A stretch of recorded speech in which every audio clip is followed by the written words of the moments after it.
for our veterans that come through the door looking for help, those aren't the messages that are going on in their heads. They're basically, I'm sorry, what am I saying? I'm sorry, I was trying not to interrupt, but Well, I can't do that. Huh? I'm sorry about 3 minutes. I got 3 minutes? Well, I got to skip a bunch of stuff then. All right.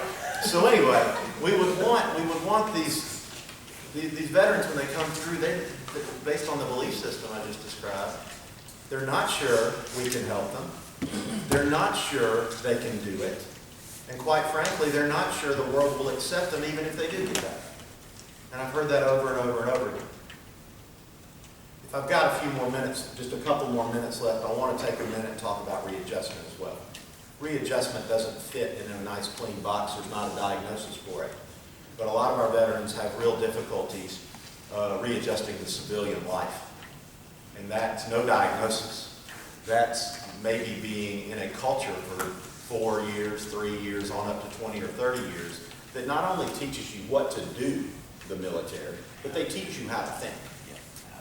And the civilian world is not always that accommodating. Kind of making a very big understatement. The civilian world is not always very accommodating to a military style of thinking. The quickest way I can explain this is, if I want to go through that door right now, and I'm using my military mind, well, I'm not going to be very patient with it, and I'm going to kick it in, or I'm going to get Cartwright to kick it in. All right? But if in the civilian world, you know what I got to do? I got to be real nice, and I got to ask everybody in this room who's got a key. And that's a different skill set. And so I think it's important for us to talk about, again, I won't go over but a few minutes, okay? I promise. But another thing about PTSD that I think it's very important to mention is it rarely comes alone. 80% of people diagnosed with PTSD in clinical settings have a comorbid disorder around substance use. Substance use and PTSD go hand in hand for a lot of reasons. One reason that goes hand in hand is to medicate yourself with a substance. You don't have to go spill your guts. You just give your money to somebody. Don't ever underestimate the attractiveness of that. So that's a big issue. So PTSD rarely walks through the door. In general, we think only about 5% of our veterans, we think only about 5% of people affected with PTSD in our country ever get the kind of treatment they need for it. It rarely walks through the door alone. In other words, a lot of times it's masked under substance use or comes with it. The good news, I want to end on a good note. I want to paint such a gloomy picture. I know I can. There are great treatments out there. I joke around with veterans all the time. You picked a good time to have PTSD because we do have good treatments. Not only do we have treatments that are really empirically validated, good scientific research behind them, prolonged exposure, cognitive processing, therapy, and EMDR being the big three that we are looking at there. But there's also a lot of good work being done in less traditional or less empirically validated ways to help people with readjustment, substance use, co-occurring PTSD, and substance use. I think most good therapies, or most good people working with PTSD figure out a way to make connections with people, and that won't change. So, I'm sorry if I went over. No, you're fine. Thank you very much. And Dr. Reeder works at the VA hospital and is excellent at what he does. Several of the veterans that are in here have been to his programs, and they rant and rave about his ability to help us with our own selves, help us connect to other people and other programs. So if you have the opportunity to walk into his office or one of his programs, please make sure you do. So we really appreciate you, and we hope that you'll stay. If you have to leave, I understand, but we hope that you'll stay and have a discussion with us. So your ending note was that there are programs out there, and this is a great time, not that it's ever a great time to have PTSD, but you kind of segued into our next guest panel person is David Gordy, and David Gordy is developing at this time a PTSD program and has a guest with him as well. So I'll let you take over and talk about that. And when you have just 3 minutes left, she's going to let you. That was pretty quick.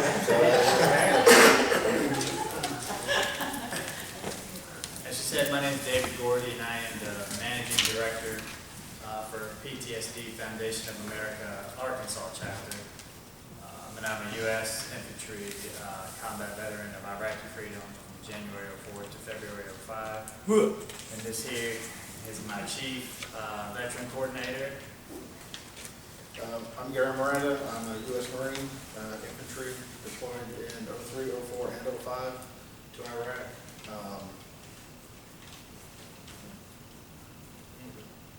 So what we do is we run peer support groups in Jonesboro right now only for combat veterans. And kind of how we started was we went to, both of us had similar stories with the VA. We were doing some VA stuff and we thought we needed a little more and we decided to do it for ourselves.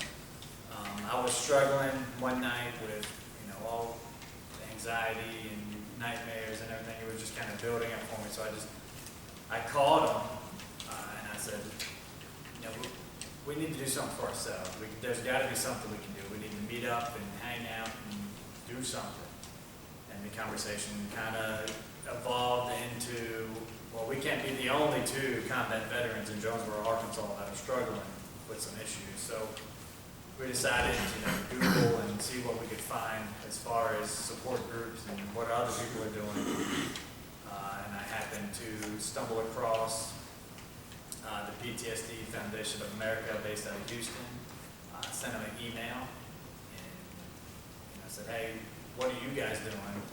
This warrior group sounds interesting. Can you tell me how it works? And they're like, well, we'll do you one better. Why don't you come down here and learn our program? So I called Gary and let him know. And For that night when David called me, I had at church that night, and we were starting a new life group. And the director comes in, he wanted every life group to find a ministry field to get involved in, regardless of whether it was something local or something international, whatever it was. And I get home, and I'm part of a Facebook group with all the guys I've deployed with multiple times, and we find out that somebody had taken his life. And, right then and there, we were talking like 22 veterans a day was the number that everybody was using. And I just started praying for myself that that would be something that I could do, that I could open that field. And then an hour and a half later, David calls me, tells me everything he's going through. And so we talk until, probably close to midnight. And, prior to this moment, other than a couple of football games, we had never met in person. We met on social media a year before that and would send private messages back and forth. That was it.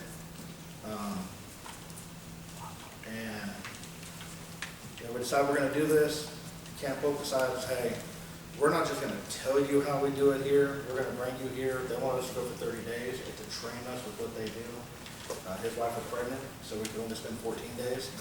So we got the crash course in peer-to-peer mentoring, and we came home, and we're like, all right, let's go. It was May 2 years ago that we get home, and it's like, all right, we're going to take a couple of weeks, and we're going to start meeting, and we're going to do this. And neither one of us had any clue what we were doing.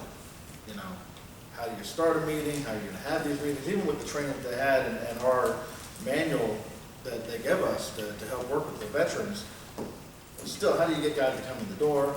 We knew each other for a year on social media before we even meet each other in person, really, and talk about anything. So how do you get this going? I think our first 3 weeks, we had one guy show up. He was from a veteran from Kosovo. And we just kind of kept rolling with it, and we started struggling with whether or not, A, maybe we were crazy before we needed a group. B, maybe we were just crazy. What are we really doing? And I guess this is that leads to, I'm skipping in our outline just for time purposes, but what I would consider our biggest success story for what we do. And his name is Alan. He's given us permission to share his story. He wants everybody to know his name. He's a Gulf War veteran, Army. He was shot and injured and left out overnight before somebody came out to rescue him. And he's been dealing with it on his own all these years. He wouldn't go to the VA. He became an alcoholic. He lost his wife. His kids won't talk to him anymore.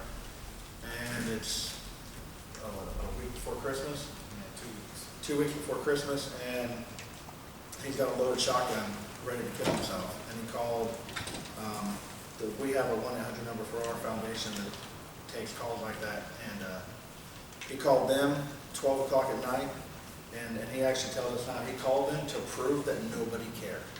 To prove that you could call these numbers and nobody would do anything for you. It wouldn't help. So Ryan is on the line, our guy in Houston, and he sends me a Facebook message at midnight. He's like, "Hey, are you up?" And I just happened to be up. And I'm like, "Yeah, what's going on?" He's like, "Well, I got a veteran that's on our PTSD line that is like ready to commit suicide, and he's like 20 miles from you in Walnut Ridge." And he's like, "Do you know where that is?" I was like, "Yeah, I know where that is." And he's like, "Okay, well, I'm going to put you into the phone call." And I was like, "Okay, here we go." So I go from getting ready for bed to on this line with this veteran who's like crying hysterically and like, he's distraught and he's going to kill himself. And I was like, "Well, hold on, what's going on?" He's like, "Well, I don't have any family, and I don't have any of this, I don't have friends." And I was like, "Well, now you got family, now you got friends, let's talk about this, what's going on?" Meanwhile, I'm sending him messages like, "Hey, we got to go." And so he gets to, like, somehow I'm managing and playing like three-way conversations, and Gary gets to my house and we're driving to Walnut Ridge. And by the time we get from my house in Jonesboro to Walnut Ridge, I somehow talked him into taking the shotgun away from his head, unloading the shotgun and sitting the shotgun outside. No idea how I did that. It wasn't me, it was somebody else. Meanwhile, he's on the phone with Lawrence County Sheriff telling them where we're going, what we're doing. We don't need police to come kicking down the door. This is what's happened. The shotgun's supposed to be outside. We just wanted to let you know what's going on. So we pull up into the driveway. He's literally dancing in his own driveway because he cannot believe two dudes from Jonesboro just drove to talk to him. Because like he said, he called to prove nobody cares. And this is my last ditch effort to show nobody cares, and then it's over. So as we pull up and, he grabs me, he's hugging me, the sheriff pulls up behind us, Gary's got the gun, I lock him in the truck, and we go inside and talk for 2.5 hours. And the sheriff's deputy sits outside in the driveway for 2.5 hours. We finally talk him into going to Poplar Bluff. At that time, we didn't know Poplar Bluff didn't have inpatient. Let's add into this really quick. When you start, for at least for guys like us, when you start offering to help people out, make sure that where you're offering to get them help can actually provide the help you want to give them. Because we convinced them to go to Poplar Bluff for inpatient help, and they don't have an inpatient unit. From there, we'd talk them into getting on a bus for 3 hours to go to St. Louis, because Poplar Bluff couldn't do what he needed done. Lucky for us, by that point he had sobered up a little bit and he wanted to go.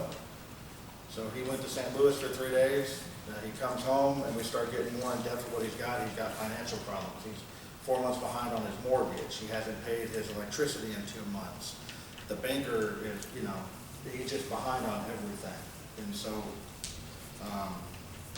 we were able to help him find grants and get help. And he just recently changed jobs, but he went from that situation to working 12-hour days, 6 days a week, driving a truck for a plumbing company in town. Loves his job, bought himself a muscle car to rebuild, reconnected with one of his kids, his family, his brothers and sisters he's talking to, and he happens to live in Walnut Ridge, which is part of this whole flooding thing that's going on right now. So, Can you tell us, I think you have local meetings, could you let us know real quick and so that we can get on to the next panelist, but if you could tell us when those meetings are. So our meetings in Jonesboro are Thursday nights, 7 to 8 p.m. at Pilgrim Lutheran Church. We are looking to start groups in Searcy and Jacksonville this summer. We're in the process of working with people there, getting that done. And as far as our warrior groups are concerned, it's only for combat veterans. If it's the first time the veteran comes to the group, they need to bring a copy of DD 214 so we can verify that they are a combat veteran. And then as far as the group, this is the book that we use in the group, the Combat Trauma Healing Manual. And we go through page by page with the group and everything. Sometimes we get half a page done, sometimes we get 6. So it just depends on, how everybody's feeling. And when when the veteran comes in for the first time, we kind of open it up and, we can say who we are, where we were, this and that. And then, if nobody else has anything else to go out and talk about or need to talk about, we jump right into the book and we tell the veteran, work at your own pace and, catch up when you can. The groups are specifically for combat veterans, but if there's a veteran that needs help one-on-one, Gordy and I take those phone calls without a question. Thank you so much. We appreciate you coming and sharing. And I'm sure there are other groups out there that are similar. And so if you do know of other groups, let us know and we'll add that onto a list of resources and then eventually get that onto our webpage as well. So thank you very much. Okay, so Johnny and, before I go on to the next speaker real quick, Johnny and Larry here are both combat veterans and both have firsthand experience with the issues that we're discussing today. And so they are up here. I'm going to let all of our, experts in the field talk first, but then they are going to help lead a discussion about what it's like to be a veteran and struggle with some of these issues. So I just wanted to recognize the two of them. Excuse me.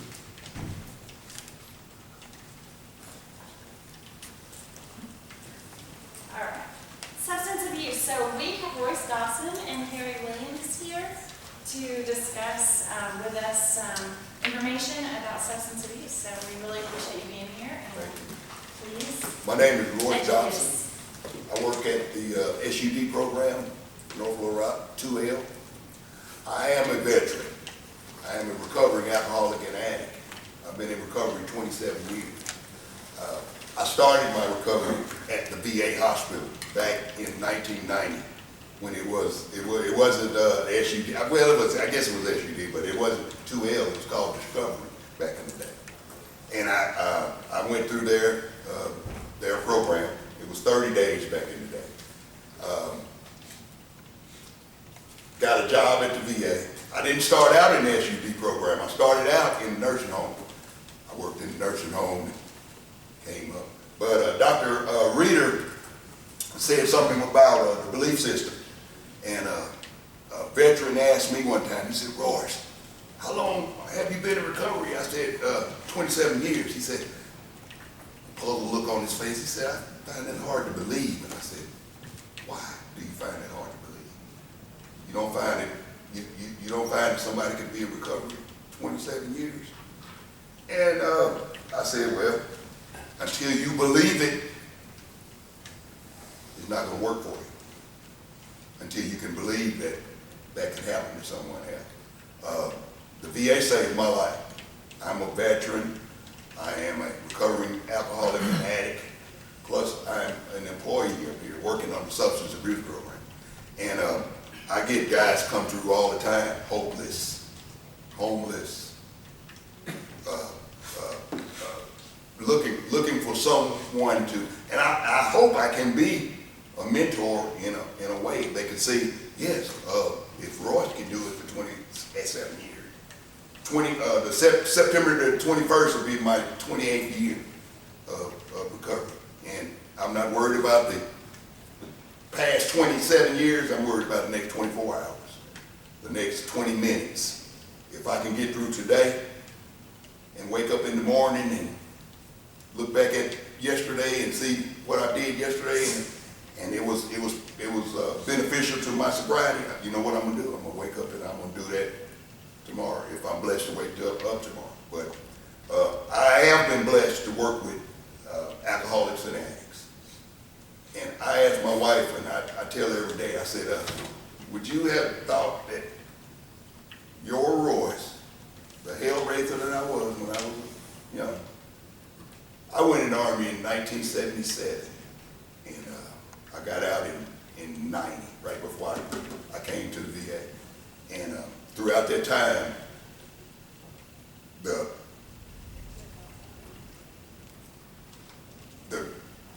how would you say it, the class and the Army, we drank. If you didn't drink,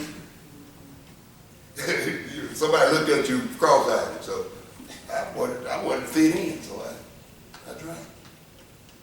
I used drugs, but the drug use stopped when I started making rank, because once you made E5 and above, if you got caught on urinalysis, you got put out. You didn't enter, and I didn't have any place else to go, so I stayed in the military. So I substituted one drug for another. I picked up the alcohol, and the belief system that Dr. Rita talked about. If I can give a veteran the belief that you can accomplish, I think I've had a successful day. Just like the one that asked me about the 27 years. And you know what I told him? I said, well, if you can't believe that's going to happen, what you going to do? Are you going to stay drunk just because you can't believe that somebody can accomplish it? They accomplish it every day. I told somebody on my bucket list was to go to Kodiak Island. I love to hunt and fish. I told them I was going to go to Kodiak Island and hunt a grizzly bear with my bow. And you know what? They look at me just like Doc. But you know what? I'm not going to go up there and hop and haphazardly walk through Kodiak Island and say, come on, grizzly bear. I'm going to go get a guide. I'm going to be guided through the hunt. And my guy's going to have a 416 Magnum or better, just in case I miss with the bow. But that is a bucket list of mine. And people look at me and say, why you going to do that? The bear going to kill you, man. No, they do it every day. Why can't I do it? People get sober every day. And if I can give them hope to let them know that they can get sober, I've had a good day. Thank you. My name's Harry. It's hard to follow Royce, but I'm the coordinator of the SUD program. We have a lot of veterans that use our program. I see some of my little Jedis in here. It's good to see you. Quickly, 10% of the 10% rule follows SUD. 10% of the people in this country have substance abuse. Our population are the ones with the PTSD, the depression, and all the mental health stuff, including sexual trauma. The quickest treatment is to get high. It's called self-medicating. And so we get these people. Substance abuse has a racist problem. How did we treat the crack addiction? We put them in jail, prison. How are we treating meth and opiate addiction? We have Veterans Treatment Court. That's an advance. We need to ride that train, okay? Women are underserved. In fact, I used to work at a hospital. Your private insurance, you get 100 lifetime days for mental health issues. You know how quickly an addict can go through that. And it's ridiculous. So we're not talking medical.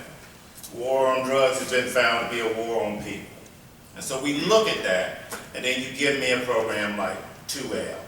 2L is a 28-day program. We have 40 beds. We got 2 females, but what we do that no one else do, we take the veterans no one else wants. And they come to us and they fail, and we take them back the next month. And we take them from any place we can get them. We get veterans, the sheriff department, to bring veterans to our door, ring the doorbell at 7 o'clock in the evening, and we don't say, what are you doing? We say, come on in. We give them a cup of coffee, and we take the veteran, and we figure it out later. And that's what we're supposed to do. And we're doing that every day. We take them drop-in center. All the programs know to call us, because when won't nobody else take them, because you gotta agree, they're hell to work with sometimes. But when no one else will take them, we will, because I'm a veteran, and I remember when I needed help. And I refuse to say no. We will find a place. We have to house them on other units, like the PTSD unit sometime, until we can get a bed. But that's what we're supposed to be doing. And so, that's us. Call us if you need us. We will answer the phone. That's it. Thank you so much. Thank you both for sharing. Dr. Padala has some slides, so if you needed to move to be able to see the screen, I totally understand. So he has some information that he would like to present, and if you want, I'll click, or you're welcome to stand here and click. I'm a geriatric psychiatrist by training, and I work in the GREC, which is the Geriatric Research, Education, and Clinical Center. There are 20 of them around the country, and we do the research, education, and the clinical care. So one of the studies that we started is the Lithium Plus study. This is a multi-site suicide prevention study over 30 VAs, and I'm going to talk a little bit about that. Before that, why are we doing this? This is very personal. I have worked with a lot of veterans who struggled with suicidal ideations. I've helped a lot of them get through the thought process, and I've failed a few times. Very unfortunate. Veterans do kill themselves a lot at a lot higher rates than non-veterans. So we have a problem. We got to address that. This was the data from 2003. No matter what age group you're looking at, no matter men or women, veterans do have higher rates of suicide than non-veterans. And the risk does increase dramatically after age 65. Being a geriatric psychiatrist, I'm very sensitive to this. Our patients, the moment you see a veteran age 65, you got to think about this. You got to ask about this. And there are different ways people commit suicide. Looks like veterans have more firearm preference, and that's not a surprise. And there's also some gender differences. Can I stop you 1 second?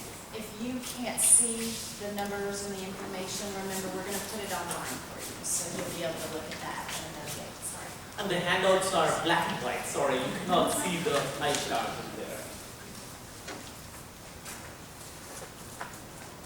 Suicide often is associated with depression and mood disorder. So if somebody is thinking about this and did not have a diagnosis of mental illness, maybe we are missing something. So we've got to look at that. Looking at how all the people who die by suicide are clinically depressed. And having depression or bipolar disorder increases the suicide rate by 24. It's a high-risk population.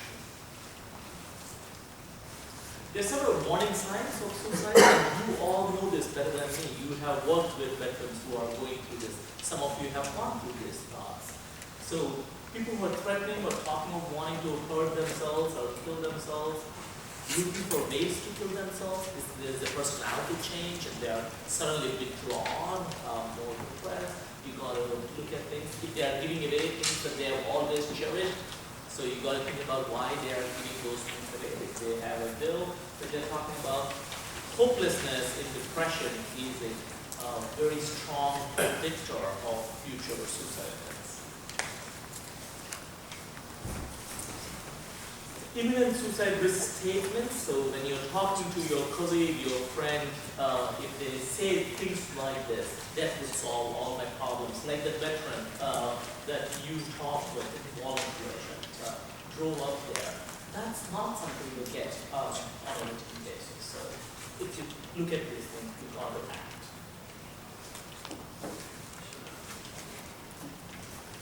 VA care does impact reducing the suicide rates.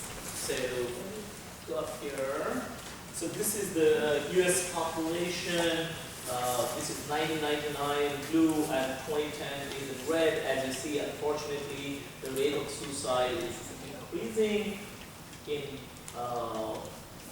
This is in the VHA veterans, where the trend is down. So the veterans who get care at the VA are getting help for suicide. Maybe because we are talking about all these things. And medication only goes so far. Medication is not the mainstay for suicide prevention. Actually, there are only 2 medications that we know of with any possible effect on suicidal ideation, and that's lithium and clozapine.